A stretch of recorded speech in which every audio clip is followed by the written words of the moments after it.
Madame, monsieur, bonsoir et merci d'être avec nous. Je vous souhaite la bienvenue aux 20h. Voici les titres, les principaux de ce journal. Journée internationale de la femme, l'événement se célèbre ce 8 mars au Cameroun et dans la ville de Douala. Les femmes de l'opposition camerounaise boudent le défilé à la place de l'UDEAR. Nous ferons le tour de quelques localités du Cameroun pour revivre la célébration. Ce sera dans le dossier de ce journal. Et les populations de Pitigar sont aux abois. Pitigar est cette localité située dans le département de la Sanaga-Maritime. Ces populations boudent le projet d'électrification rurale sur la base de l'énergie solaire, une énergie peu compatible à leurs besoins, disent-elles. Des détails dans un très court instant.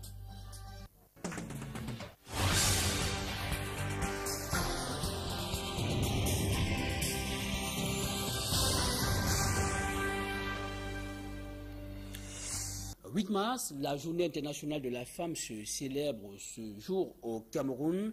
Les femmes des partis politiques de l'opposition boycottent le défilé à la place de l'UDEAC. Nous sommes dans la ville de Douala. Seul le carré réservé au parti au pouvoir, le RDPC, est passé devant la tribune. Malgré tout, quelques femmes étaient au lieu du défilé pour célébrer la journée qui leur est consacrée. Des détails dans ce reportage de Jean-John Impec et de Flavien Valondongo.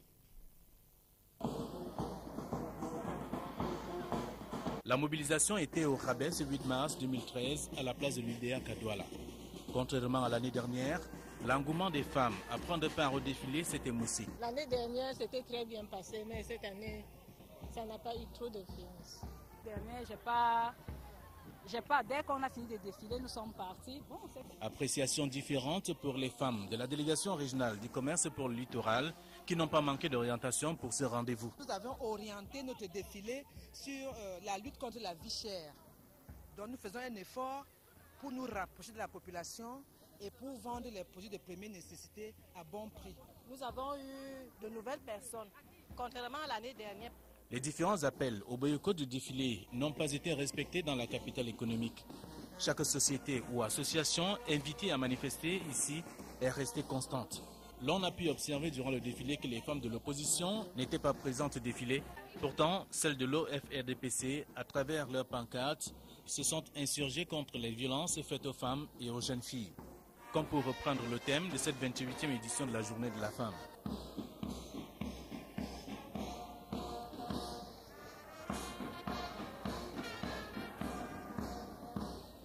Autre fait marquant, le défilé a débuté à 8h45 et s'est achevé avant 12h. Le gouverneur de la région du littoral et son état-major ont répondu présent à l'appel des femmes qui ont choisi les quartiers pour des réjouissances populaires et surtout par regroupement.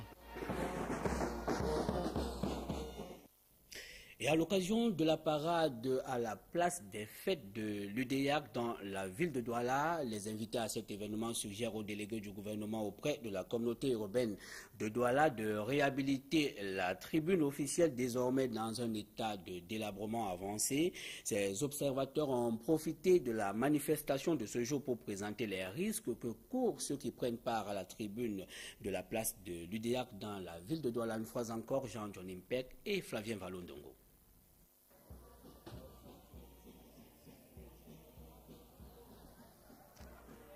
Toiture délabrée, des poteaux endommagés, c'est le triste visage que présente le côté arrière de la tribune officielle qui abrite des invités aux différentes manifestations publiques depuis des lustres dans la capitale économique. Des risques que présente cet édifice public ne laissent plus indifférents certains observateurs. La tribune de Douala en face, elle est belle. Oh, le derrière est pourri. En bas, les Nangamboko habitent. Alors que la communauté urbaine est là pour ces choses-là. Aucun travail n'est fait. Si la façade dans un décor féerique vous donne envie d'occuper une place assise au premier coup d'œil, ce n'est pas le cas pour quelques curieux. C'est même risquant de rester derrière. Parce que plus vous pensez être bien devant, plus ceux qui sont derrière sont dans de mauvaises conditions de vie. Nous interpellons le responsable premier, qui est le délégué du gouvernement, vraiment de mettre tout en œuvre pour que la tribune de Douala soit vraiment digne de ce nom. Plus grave, le dessous de cette tribune est occupé par un type de locataire particulier qui ne bouge pas le petit doigt, quelle que soit la manifestation organisée à cet endroit. Ceci au vu et aussi des autorités de la communauté urbaine de Douala, chargées de la réhabilitation des espaces publics. Pour ce qui est de la métropole économique. C'est que c'est la communauté urbaine qui est en charge de ça. s'ils n'ont pas fait ce qu'il fallait, ça veut clairement dire que la fête des femmes est assez négligée. Il y a un responsable ici qui normalement fait un effort à Douala par ailleurs, mais au niveau où il doit vraiment réagir, nous ne trouvons pas l'important. Comment comprendre alors qu'une place officielle qui accueille des invités de marque se trouve dans cet état? Difficile pour nous autres de répondre à la question. Seulement, certains observateurs s'accordent à dire que la tribune de la place de l'UDA à Douala serait à l'image du pays. Et à Yaoundé, dans la capitale politique du Cameroun, voici des images de parade assez remarquables. C'est un train constitué de 9 wagons qui a déroulé le plat de résistance de la Journée internationale de la femme. 50 000 femmes soutenues par quelques hommes ont défilé devant un impressionnant parterre de personnalités, dont la première dame Chantal Biya. Les messages ont tourné essentiellement autour de la condamnation des violences faites aux femmes et la contribution de cette dernière à l'œuvre de construction nationale. La parade, qui a duré 3 heures de temps, a laissé voir l'énorme potentialité de la femme camerounaise. Une potentialité qui s'est exprimée à travers la culture, et justement à Yaoundé, la culture était au rendez-vous du défilé de la fête de la femme. Les femmes sont venues de tous les coins du pays et même d'ailleurs. Ces femmes ont mis en valeur leur tradition. Reportage signé Yannick Mbazoua.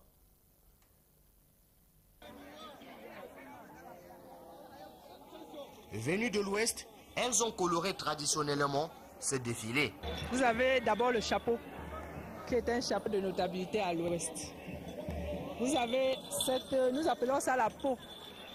C'est des femmes qui ont, dans la tradition, on les appelle les bonnes cultivatrices, c'est-à-dire elles ont tellement cultivé qu'elles ont pu dégager de la plus-value et elles sont allées chez une reine s'inscrire dans sa confrérie.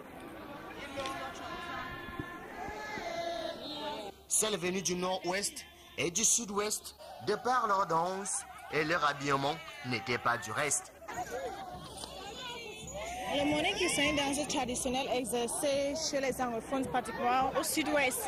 C'est une façon, c'est notre culture, façon de danser qui exprime notre culture, notre valeur culturelle. Je suis une princesse, je viens du nord-ouest du Cameroun. Nous, les princesses, nous, on s'habille souvent comme ça, le temps de festival et les événements comme ça. Au-delà de cette coloration traditionnelle, celle religieuse n'était pas du reste. Les modèles arborés étaient aussi fort significatifs. La femme est une princesse, c'est une reine, une dame digne de gloire et de louange parce que Dieu nous a fabriqués à base d'une matière vivante, contrairement à l'homme bien sûr.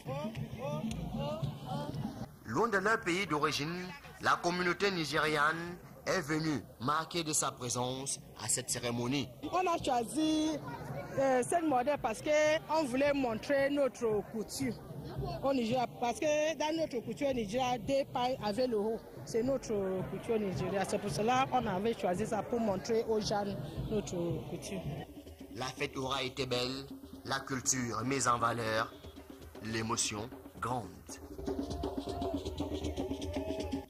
Voilà, toujours à Yaoundé, certaines ont dit oui au 8 mars, d'autres par contre ont dit non. Elles étaient plus préoccupées par la recherche de la pitance quotidienne que par la célébration du 8 mars. Ces femmes qui ne sont pas moins femmes ont choisi de fêter à leur manière, loin du random habituel, mais proche de leur vécu quotidien. Marcelin Gangsop. La principale attraction de ce 8 mars se déroulait au boulevard du 20 mai, autour de la première dame, Madame Chantal Biya. Mais de nombreuses femmes sont restées insensibles aux différents signaux liés à la célébration de leur journée. D'habitude, je fais quoi? Je me lève, je peux au travail, je rentre, je prépare mon enfant, mange, je dors. C'est pas important. Donc, c'est pas un jour qu'il faut boire, danser, parce que c'est au 8 mars. C'est pas important pour nous. Je viens travailler, après mon travail, je rentre à la maison. Et on fête tous les jours. Ce n'est pas seulement aujourd'hui qu'il faut vraiment fêter. Je travaille. Faites quoi exactement? Je vends les puces. Ces femmes se recrutent pour la plupart dans le secteur informel et sont plus préoccupées par la recherche de la pitance quotidienne. Pour elles, les besoins vitaux ne connaissent pas le 8 mars. C'est mon commerce qui m'intéresse le plus. Parce que j'ai mes enfants à l'école que je dois nourrir, je dois élever. Donc je n'ai pas le temps, je n'ai pas l'argent pour perdre pour acheter le 8 mars. Je vais rester moi au marché. Jusqu'au soir, je rentre moi à la maison et pas retrouver mes enfants. Pour d'autres femmes, c'est une question de priorité. Et la priorité ce 8 mars n'est pas simplement le port du pagne et les réjouissances qui vont avec. Je me dis que venir travailler déjà, c'est montrer déjà aux autres femmes que ce jour particulièrement, ce n'est pas pour aller s'amuser, c'est pour montrer aux yeux de tous que ce jour, normalement, on devait redoubler d'ardeur au travail. On devait montrer que non, c'est le travail qui est le pouvoir, c'est le travail qui est le développement. Le 8 mars est le jour où les mauvaises habitudes ont la peau dure. Nous devons nous respecter. Nous ne devons pas prendre cette fête pour faire du n'importe quoi. Pas de rester dehors jusqu'à le matin. On trouve d'autres gens dans les rigoles parce qu'on dit 8 mars. Non. Pour ces femmes qui ne se sentent pas moins femmes que celles qui se sont données à cœur joie ce 8 mars, il faut savoir joindre l'utile à l'agréable tout en préservant l'essentiel. Le 8 mars s'est célébré également à Idéa dans le département de la Sanaga-Maritime. Les femmes de la ville Lumière ont sacrifié à la tradition et le préfet de la Sanaga-Maritime a invité ces femmes à rester dignes dans les festivités. Rodrigue Ngassi et Merveline Tapi.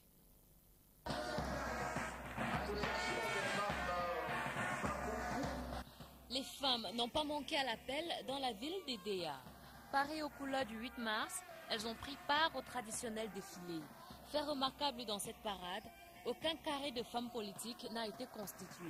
Le passage des filles et femmes à Malimba, dans une ambiance particulière, a été très salué par l'assistance.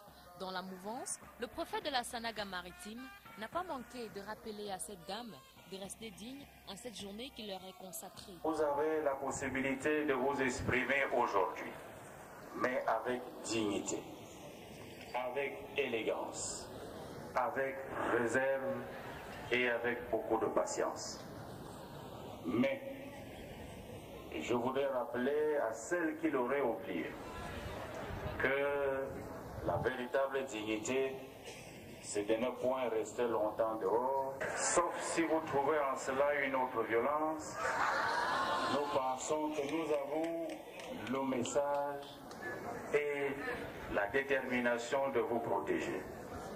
J'invite donc toutes les dames à manifester, à festoyer, à danser, mais en restant dignes jusqu'à 21h. Un message bien reçu par la cible concernée. Vraiment, ce que le préfet de la Sanaga-Maritime a parlé, on n'a pas contesté. On voit que c'est normal.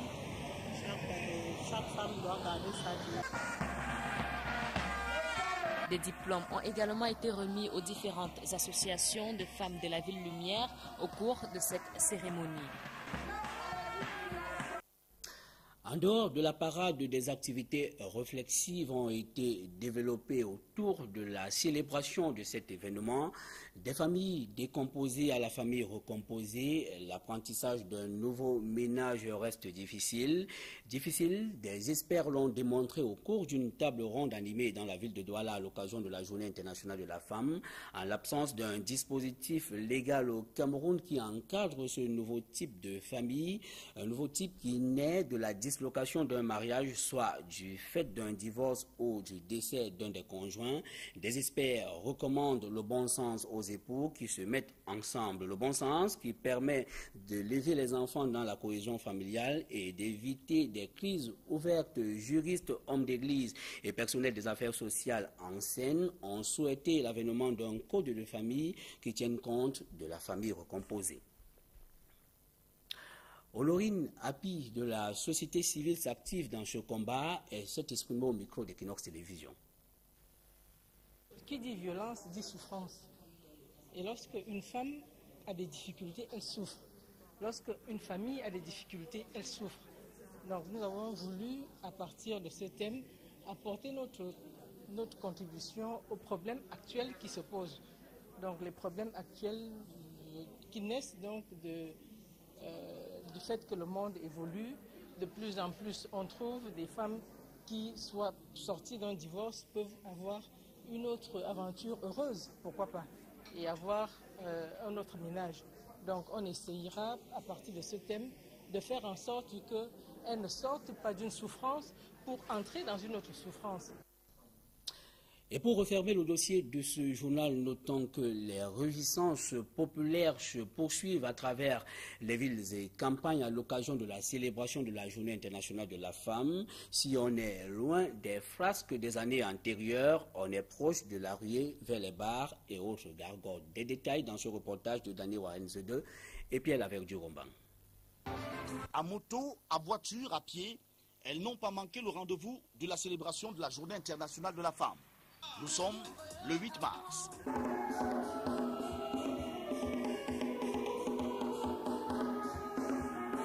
Et loin des cérémonies officielles et autres conférences organisées, elles ont capté leur liberté. La liberté de l'instant, le temps de se défouler autour d'une bière. 10, 11, 12, 13, 14, 15, 16, 17, 18, 36, 37, 38, 39, 40, 41, chacune exhibant sa belle coiffure ou encore son tailleur avec presque pour toutes la joie emportée d'un jour, le 8 mars.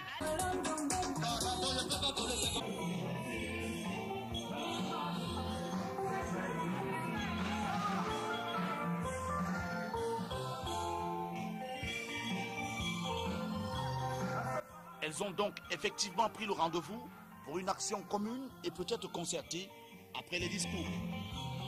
Et du coup, pour cette édition, peut-être pas soulever les cabas, mais à l'allure où les bières coulent, la nuit s'annonce bien chaude.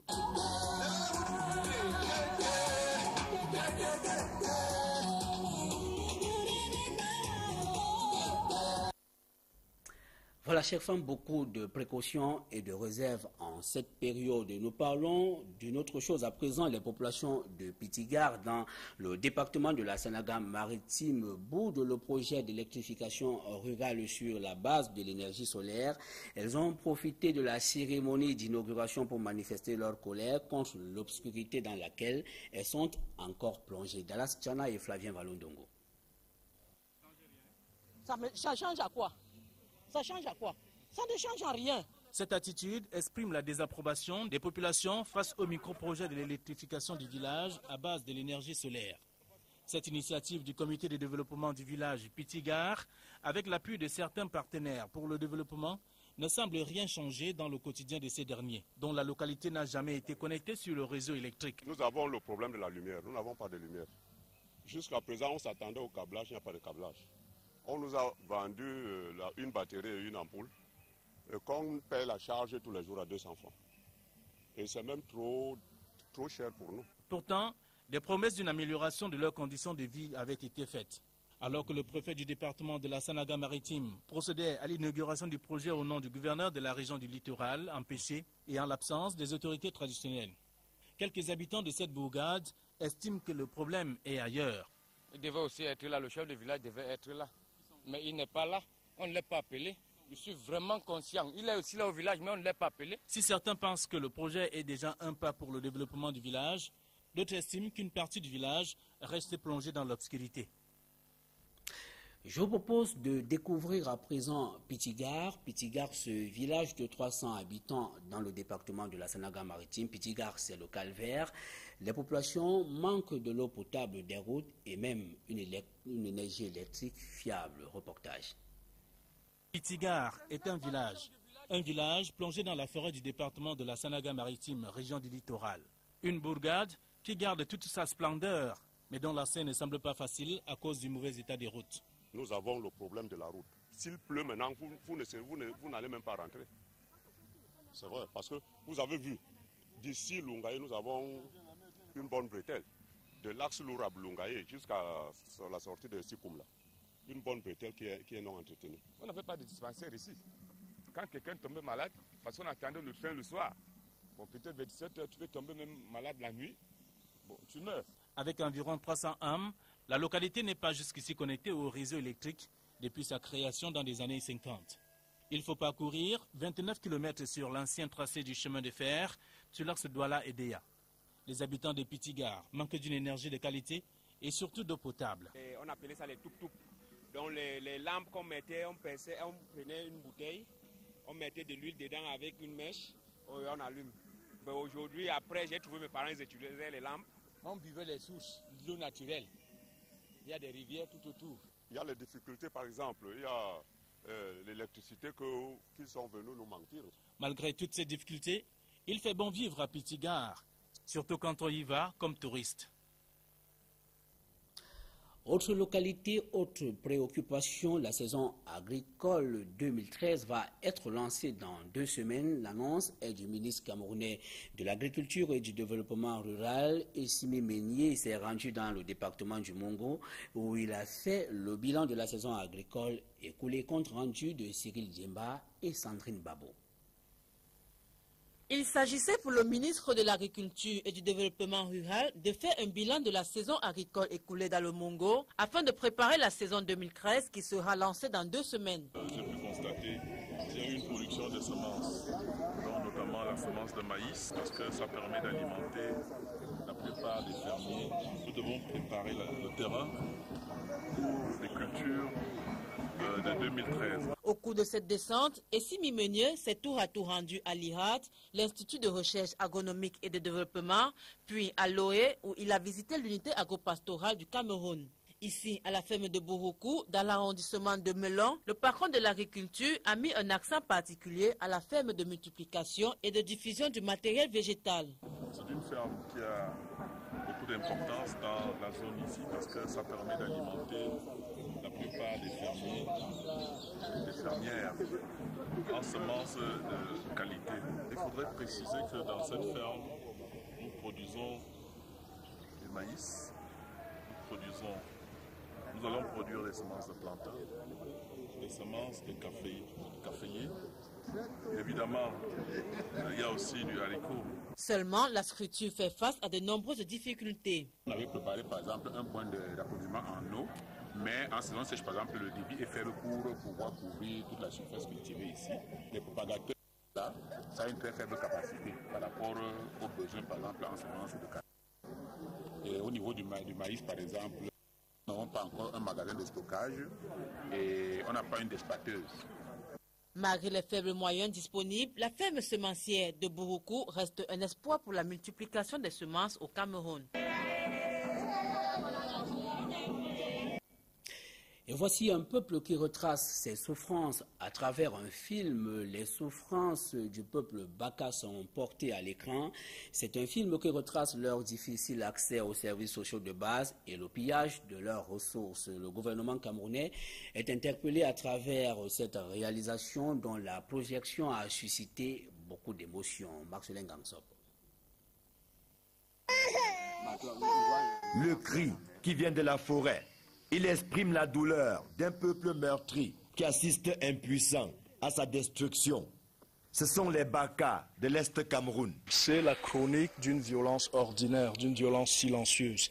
C'est un peuple qui disparaît devant nos yeux et qui disparaît progressivement sans que l'on s'en rende compte. On ne voit nulle part des enfants avec une absence d'accès à l'éducation comme ce que nous avons vu. Ce qu'on voit, c'est plutôt des communautés qui souffrent de la malnutrition, des communautés qui n'ont pas accès à l'éducation. Un quotidien porté à l'écran par fil à gland qui sonne comme une interpellation dans un pays où l'on prône l'égalité. Un discours qui aura du mal à passer dans l'esprit de cette communauté oubliée et menacée. On se rend bien compte qu'il faut réviser les politiques, les approches de politique. Quant à la gestion durable de nos forêts, la forêt a toujours été occupée et elle est occupée non pas par des animaux qu'il faut protéger à tout prix contre les hommes, mais par des hommes qui ont vécu de tout temps en parfaite harmonie avec des animaux et qui méritent une bonne part de respect. Le secrétaire général du ministère de l'Éducation de base assiste à la diffusion du film et porte le message d'espoir du gouvernement. Nous avons déjà commencé à faire beaucoup en ce qui concerne l'éducation des minorités dans des zones d'éducation prioritaire. Et nous allons continuer avec la collaboration des partenaires internationaux de faire mieux. À l'image des Baka de l'Est, de nombreuses communautés vivant en forêt sont quotidiennement martyrisées. Des Camerounais qui ont le sentiment légitime d'être entièrement à part. Et de la politique, pour refermer ce journal, vous avez bien deviné si vous avez pensé au sénatorial 2013. Nous parlons du parti au pouvoir. On joue les prolongations dans la commission de réception des candidatures. Les candidats au sénatorial ont largement dépassé les délais de dépôt des listes, mais une chose reste certaine, la région du littoral présente plusieurs listes à l'arbitrage du comité central du RDPC, le parti au pouvoir. Les détails avec Serge Alain Otto. Il est un peu plus de 21h. Ce jeudi 7 mars, au premier étage de la permanence du RDPC à Bonanjo-Douala, alors que l'heure butoir pour la réception des candidatures pour le compte du RDPC dans la région du littoral est largement dépassée, le chargé de mission Camille Ekindi, qui quelques minutes avant avait ajouté 2 heures sur l'heure H, n'a plus que du mépris pour de nombreuses personnes qui veulent savoir combien de listes partiront pour les investitures à Yaoundé. Oh, dis donc, laissez-moi. Les retardataires continuent malgré tout à se bousculer. Par petits groupes, les potentiels sénateurs discutent par-ci et essayent de convaincre par-là quelques-uns de leurs camarades à rejoindre leur liste. Dans le hall, quelques visages bien connus, sauf ceux dont les noms sont régulièrement cités par la presse. Sur les raisons du retard pour le dépôt de sa liste, Marius Onana, à la veille de la célébration de la Journée internationale de la femme, n'est pas allé chercher très loin. Pour le certificat d'imposition, nous avons eu dans un bureau à Douala, au bureau 10, où les secrétaires nous ont dit que la responsable était occupée pour les préparatifs des affaires des femmes. Et moi, je crois que, justement, le comité central doit nous, comme nous sommes dans notre parti, il doit nous donner un petit temps jusqu'à demain soir pour que tout le monde soit prêt. Parce que les autres bureaux n'étaient pas prêts à signer des papiers. Derrière cette porte, par contre, ce sont quelques insolvables du RDPC qui essayent d'être à jour avec les caisses du parti. Mais là ne s'achève pas le parcours du combattant candidat à la candidature dans le littoral. Non, on n'a pas dit qu'il y a un problème. Il faut constituer simplement le dossier, rassembler les pièces. Tout simplement, on n'a pas dit qu'il y a un problème. Il n'y a pas de problème. Ça va.